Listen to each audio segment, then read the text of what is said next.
Okay, so I recommend that your pieces be leather hard and not leather soft because you'll be able to get a more crisp line if your piece is a little bit harder. So I have a few pieces, this cup, and or mug, and this thing, but this thing fell off. It flew off my wheel, so I'm just gonna use it as a practice piece for the cutouts. And you are also welcome to practice on this if you want.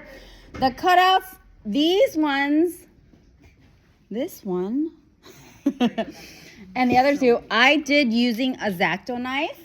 So it worked pretty good, but I also bought this double-edged tool thingy from Korea, and so I'm probably going to use this going forward because it's double-sided, so it's a lot easier. But you can get this result with a X-Acto knife.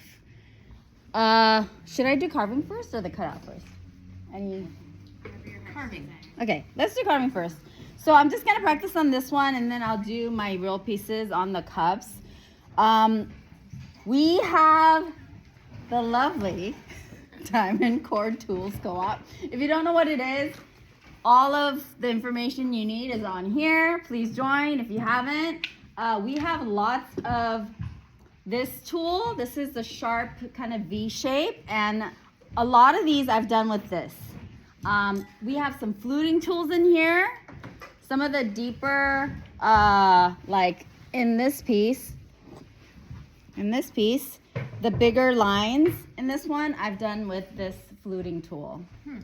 The fluting tools are really nice because you don't have to have as steady a hand because the way the tool is designed, it kind of glides.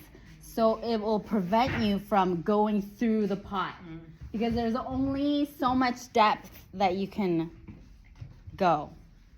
So the fluting tools are nice. There's also this fluting tool in the co-op, which is smaller, smaller lines. I don't understand what you do with that thing at all.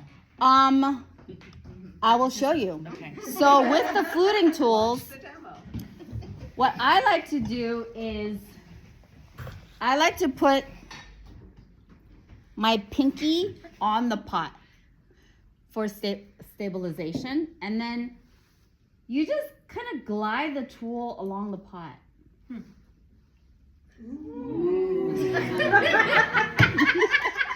are that good, huh? Wow. Diamond Core needs to pay me because this is like a walking commercial for them, but literally it like glides over. That's what's good about the fluting tools. So this is a little bit wetter than I would like it, but it's been so cold and rainy, so that's why it's wet. But normally, like, you wouldn't get all these like little scraps if it's dry enough. It'll come off a little bit more clean. So that is this one. And this one is a little bit deeper. And my pot is actually kind of thin. And when I first started carving, I thought I had to make it a lot thicker. But actually, the fluting tools don't go that deep. So I realized that even if you make it a little bit thin, like this is kind of thin, like it's totally fine. But practice. Okay, so this one, you can get a little bit more variability in the depth with this one because it's a little bit, you can kind of tell like it goes a little bit deeper. Like this one, it's very shallow, but this one has a little bit more depth. So even with this though, like you can press more or less. So maybe I should do it. Like that. And the shape that you make, like this feather was made with that. And I gradually went into the clay. And that's why it has that tapered look. If I went in abruptly, then it would become quicker, right? But the exit is very important. Exit meaning the way you lift off of the clay is very important because it's very easy at the end of the stroke to kind of be like, but that will affect the way it looks. So when I do it, I pay more attention to the way I exit from the clay than the way I enter the clay.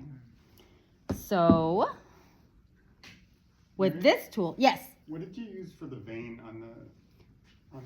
Just, this long Yeah. line is this. Yeah, the long line is this. The yellow.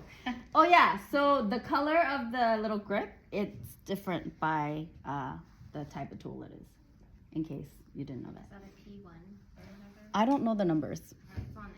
No, you're never gonna get that deep. P1, yes. This is a P1. And this, one of my favorite fluting tools is a X1. X1. And hi, everybody. Hi. What's the difference between, not like what it looks like, but what's the difference between fluting and carving? Oh yeah, so the fluting tool, there's a limit to the depth because there's a little, I don't know. Guard. Thank you, Gemma. There's a guard. So does it make a different kind of cut? Yes, Like the, because with the carving tool, you can go like way deep. See how where the wood stops? You can go as deep as that. That's like thicker than this pot. So I can go through this pot if I was not careful with this tool. But with the fluting tool, because there's the guard, you can't go deeper than the guard. I've heard it described like if you have a big book and you just open the cover of the book, how that angle is like a lot deeper versus if you open the middle of the book, how there's that like little like area where it gets a little bit more gradually like deep. You know which what I is mean? the fluting one, the first. Fluting is the second one. It's the like where it kind of has like a almost like a wings, you know, like the seagull off into the distance, sort of like Kind of rounded. yeah, rounded. Yeah, yeah. Is When the you do fluting. Yeah. Yeah, Diamond Core has like a diagram which shows you like all of the like profiles. Yes. Their I'm website gonna is go, very but helpful. Somebody promise me you'll turn the heat off. Yes, we promise, Thank Lauren. you. Okay, love you. Love you too. Bye, Lauren. Happy New Year. Hey, Mary. Yes. Can you tell us a little more about the entry and exit? Yes. So, for example, if you look at this bowl and see the leaves that I made, so the stem was made with this one, but the leaves, individual leaves, were made with this tool, the teal one. This is P2. I use this one a lot. As you can see, like this is like my signature look. I love the way the leaves are. Anyway, so when I go into the clay, I have to come out exactly the same for it to have this perfect oval shape. Because if I don't, then the shape of the leaf is gonna be different. It's gonna be flat. Like if I jerk it or if I like yank it out instead of smoothly taking it out, then it's just gonna affect the shape of the thing. So that's why I like to have my pinky on the clay, and just as slowly as I went in, I slowly lift up.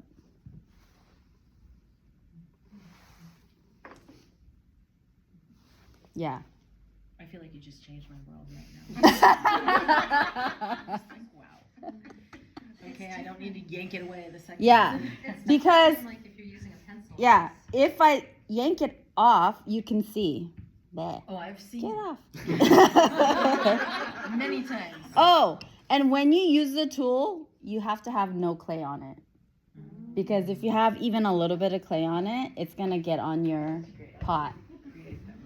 So, what was it? Yeah, if I do this and see, I just pulled it out instead of gliding it out, and it made like a, yeah. Literally every shape I've ever made. If you want that, if you want that, you can do that. It's just stylistic choice. So, and with the fluting tool, the same, right? So this one, I went in kind of fast. So that's why it's kind of like a sharp, but if I go in really slowly,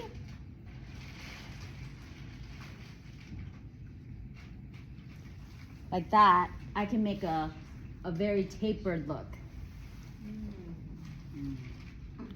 Tapered. Compared to that, tapered. And the exit is the same. Like if you slowly come out, then it'll be tapered. If you come out really fast, then it'll be more abrupt. Okay, so that's the fluting stuff. Is there any specific tool? This tool, the purple one, I use it to kind of like make texture. This one, you can easily go through the pot because look how much space there is for your tool to go through, right? Like you have all this space for this to go through. But it makes pretty cool like textures. If you, Yeah, do it that way. ooh. My pot is so wet, so it's like not, yeah, every time you do a carving, the thing should come off. Because if it doesn't come off, it'll stick back on actually. Ugh, this is not good. Sorry guys. Do you wanna use this? No, it's okay. You sure? Yeah. So that one, you can tell it's like a little bit broader, a bigger circle, for lack of a better word, like a little bit broader. So I've used this one before, but I don't have any examples. This one, I use this tool for this one, and I think this one, I just use just a regular circular carving tool from the studio, not a diamond core tool, because this one's a little bit, I wanted a little bit like less exact, a little bit rougher kind of thing. So that's that one. What else? Do you ever use the one that's like The square? yeah. So I don't like the square ones. So there's two square ones, this blue one and this pink one. I've used it to scrape off clay after I so sometimes I carve and then I put clay on top of it and then I scrape it off. So if you look at the dog bowl, the green dog bowl, that's what I did. But it's like so much work. But I've used this to scrape it off.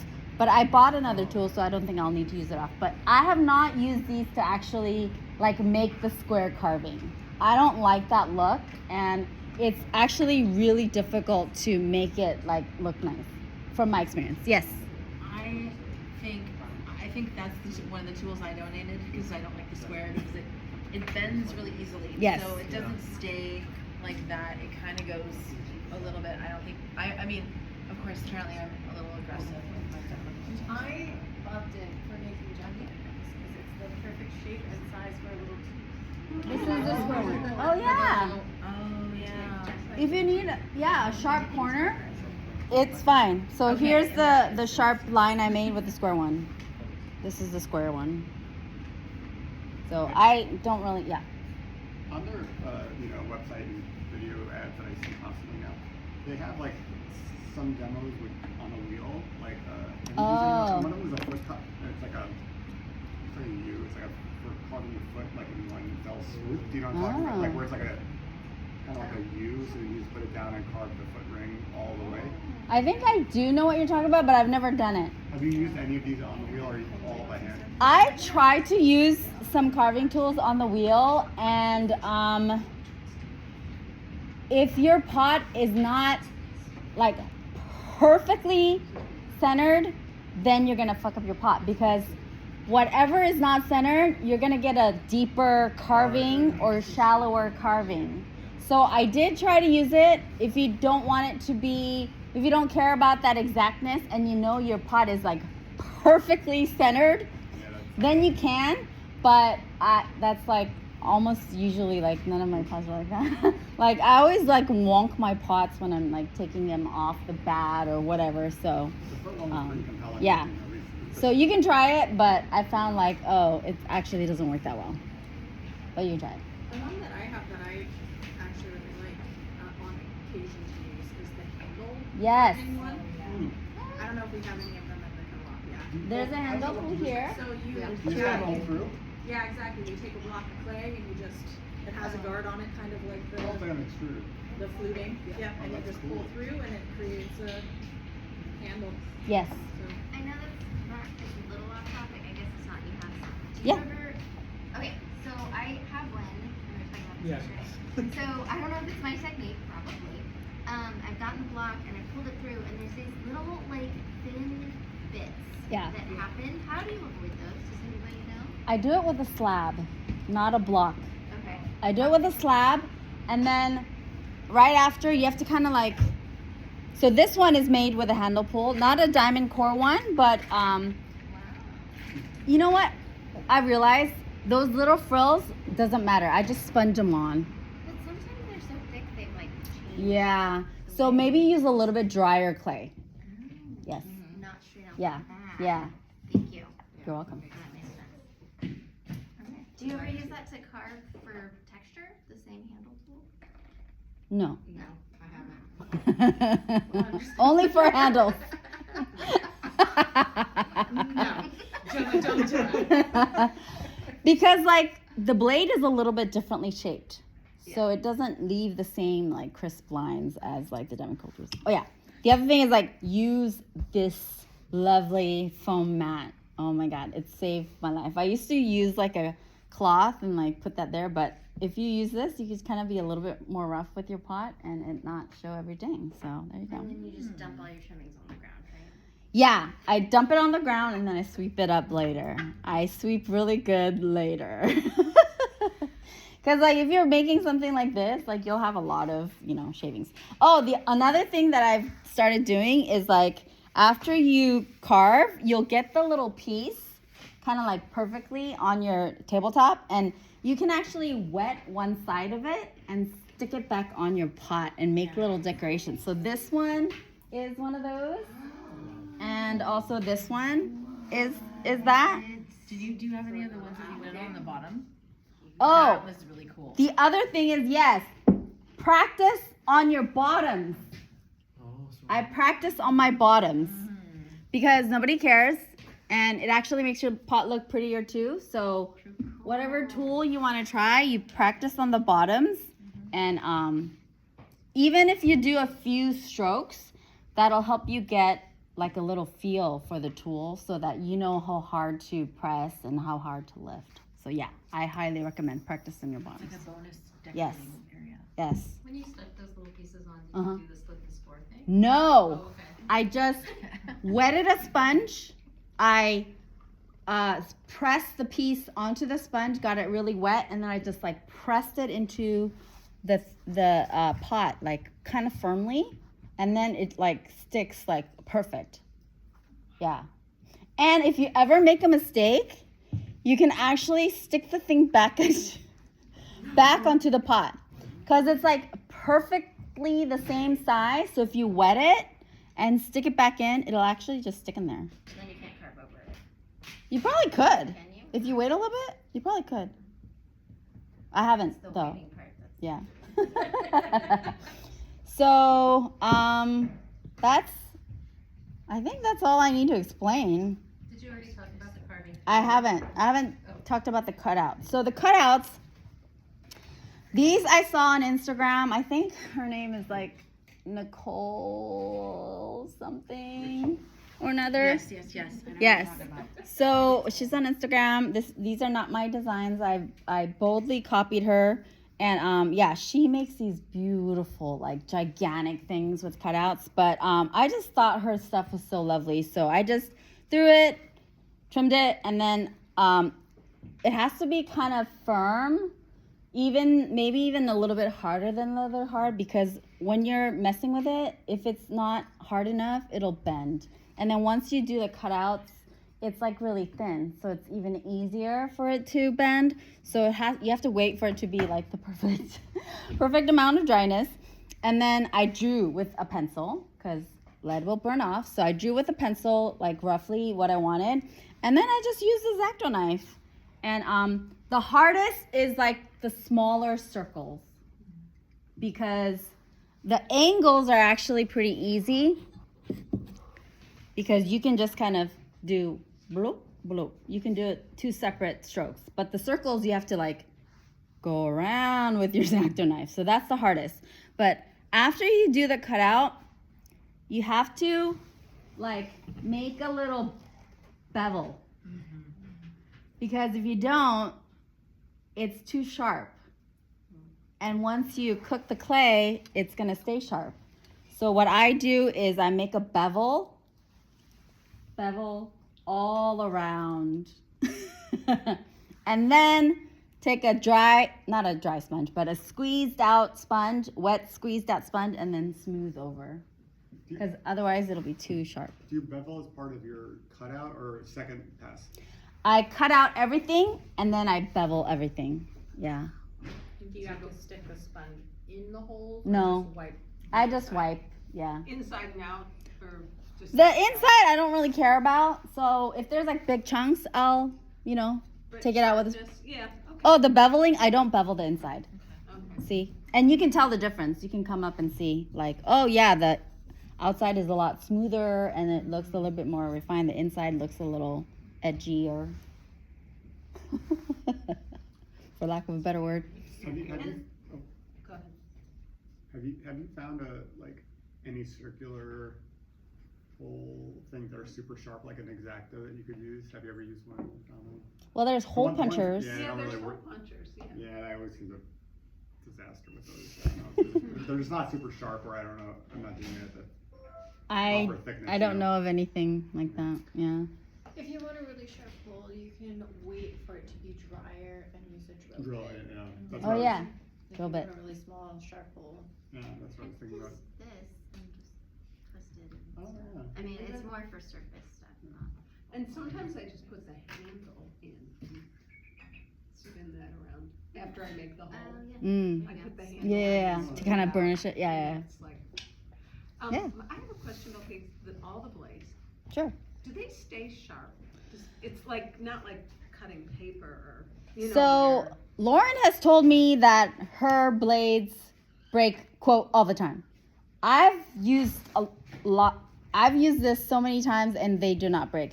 I think if you use it on speckled buff, it will wear out faster. But the fluting tools, especially, like, they're quite thick. Like, you can see how much blade they're, like, you know what I mean? Like, you have to wear through all of that for it to break. And then when you buy it, they give you like 2 replacement blades for free. So even if you break one. Oh, no, but they don't, dull, Oh, typical like my shears that I cut green they with. these tools, the carving tools and the fluting tools don't dull because the metal itself is so thin. The whole sheet is thin. Okay. Does that make sense? Yeah. Yeah. Yeah. Can cut in my But the trimming tools, I think they do kind of get a little bit duller. I don't think they're sharpened anyway. They're kind of thin anyway, but yeah. So, How'd you do that round pattern on the screen thing? Yeah, how do you do that? Huh? On the green? No, the carved out. Yeah. this one? Uh huh. Oh, How'd you make that pattern? Like it's rounded at the top, and then did you just carve like eye shapes? I first measured where the angles are by putting dots across from each other. I did the cross and then I did, the middle. I just eyeballed it. And with a pencil, I just eyeballed where those things are. And then I drew lines. Like this. And then I drew the cutouts following the lines. And then I cut it out. So you did all the drawing of everything. Yeah, I drew everything first. God, you're patient. That's That's what it is. So you just eyeballed the curves on the tops of the leaf. part. Yeah, the top part, after I did the bottom cutouts, I just kind of followed it. Yeah. But I think I drew some of it too. Yeah. When you are carving all the way through, do you start at the top and go to the bottom? Do you start at the bottom and go to the top? I think I just did row by row. Yeah. Top to bottom. What's so funny? Bottom, left to right. Just how No. good you are. Row by row. I know you're crying. Just top to bottom. Oh, yeah. Like, Yes. I'm on the verge. Top to bottom. Yes. Sorry. Top to bottom, Chelsea. Top to bottom. Top to bottom. Yeah, top to To bottom. the bottom I down. had already given up on All that of them will. with the No, same I shape. Yeah, it wasn't doesn't letting. matter. Could you show us how you bevel? Like, with the belt? Yeah. Yeah. Yeah, So hole in something.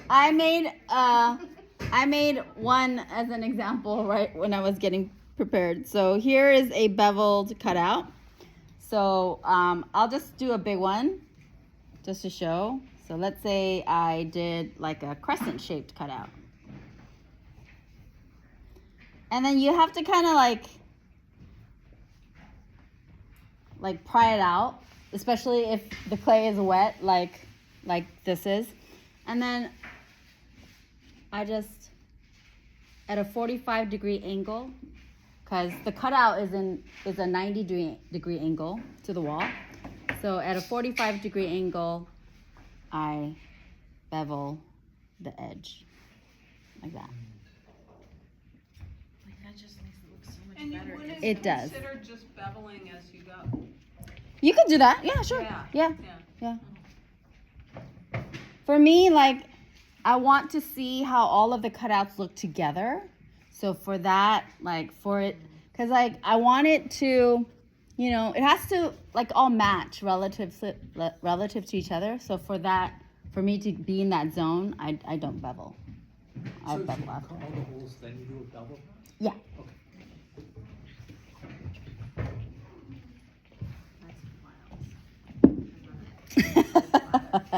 Everything twice. I missed it. Did you say you freehand or you draw it on? I draw the lines and I draw kind of rough sketch. I don't do exact Okay. because like sometimes the clay kind of tells me, I don't know. I just try to kind of pay attention to what looks good and yeah. And you can always make the hole bigger, but you can't make the hole smaller. So Just get it a little wet. well, when you do a cutout, you can't stick it back up. Yeah. Oh, like a quarter of an inch that you want to? Oh, the thickness? Yeah. So the thickness for cutouts is important because too thick, then you're gonna have a much harder time. Too thin, it's gonna be too flimsy.